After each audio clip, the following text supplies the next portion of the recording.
The harmony among the Gospels on essential facts, coupled with different perspectives on some of the details, lends historical credibility to the accounts. Strobel seems pretty confident on this. So why don't we take a look at the resurrection accounts in the four Gospels and see how much harmony there is among the essential details. Let's see if we can find out who went to the empty tomb. Matthew tells us it was Mary Magdalene and the other Mary.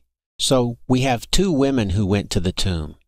But the Gospel of Mark tells us that there were three women who went to the tomb: Mary Magdalene, Mary the mother of James, and Salome. Well, maybe the Gospel of Luke can help us out here. If we look at the Gospel of Luke, Luke tells us that Mary Magdalene, Joanna, and Mary the mother of James went to the tomb. Luke also mentions other women, which means at least two other women went, making Luke's total 5 women at least who went to the tomb. Well, that's no help at all. Let's look in the Gospel of John. John says that only Mary Magdalene went. We have 4 conflicting accounts in the 4 Gospels right off the bat before we get out of the first sentence of the resurrection story. I guess this wasn't an essential detail. Well, maybe we can get some harmony if we keep looking. Let's see if we can find out when the women arrived at the tomb. Well, in the Gospel of Mark, it says they arrived at the tomb as the sun was rising. So it was early morning after the sun had already begun to appear. Okay, that sounds good. But if we look in John, it says it was still dark. Well, that's no good. I guess that wasn't an essential detail. We're going to have to keep examining this resurrection story and see if we can find even one essential detail. One detail Matthew records is a violent earthquake that happened after the women arrived at the tomb. But this detail is not recorded in any of the other 3 Gospels. Strange that the other eyewitness reporters would not mention a violent earthquake. Okay, let's see if we can find an essential detail after the women get to the tomb. Let's see if we can find out about that stone that got rolled away. In Matthew, it says that an angel came and rolled the stone away. But if we look in Mark, it tells us when they got to the tomb, the stone was already rolled away. I guess that's not an essential detail. Well, what about the angels at the tomb? Surely that's an essential detail. In the Gospel of Mark, it doesn't mention any angels, but it says there was one young man inside the tomb. Let's look in Matthew. Okay, here we go. It says there was an angel, but he wasn't in the tomb. He was sitting on the large stone. Let's see what Luke says about this. Luke tells us there were 2 men in shining garments inside the tomb. I suppose it's okay if we assume those were angels. But they're inside the tomb and not outside the tomb like Matthew told us. And there's 2 of them instead of just 1. That's no help at all. Well, let's see what John has to say. Well, John does say that there were 2 angels, but they only appeared to Mary Magdalene, and she was outside the tomb looking into the tomb when she saw them.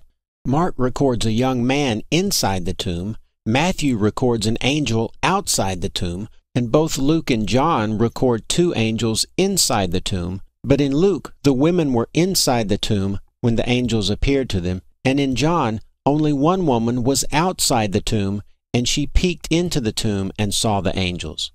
I guess the number of angels at the tomb wasn't an essential detail. Let's keep looking at the resurrection account. Surely there's an essential detail that we can find. Well, let's see if we can find out who Jesus appeared to first when he rose from the dead. If we look in Matthew, Matthew tells us that he appeared to Mary Magdalene and the other Mary first. But if we look in Mark, it says Jesus appeared to only Mary Magdalene. Well, maybe Luke and John can clear this up for us.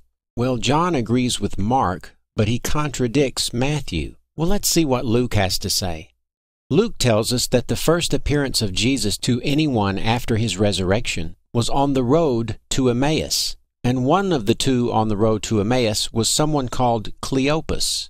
Well, this is no help at all. 3 contradictory accounts out of 4 Gospels. That's no help. I guess this was another non-essential detail that Strobel was telling us about. All right, so I'm still looking for some harmony between the resurrection accounts. Okay. After the women told the disciples about Jesus' resurrection, which disciple went to the tomb? Well, let's look in Matthew. Matthew doesn't tell us anyone went to the tomb. Let's look in Mark. There isn't any record of any disciple going to the tomb. Let's look in Luke. Luke tells us that Peter went to the tomb. So let's take a look at what John says. John says that Peter and John went to the tomb.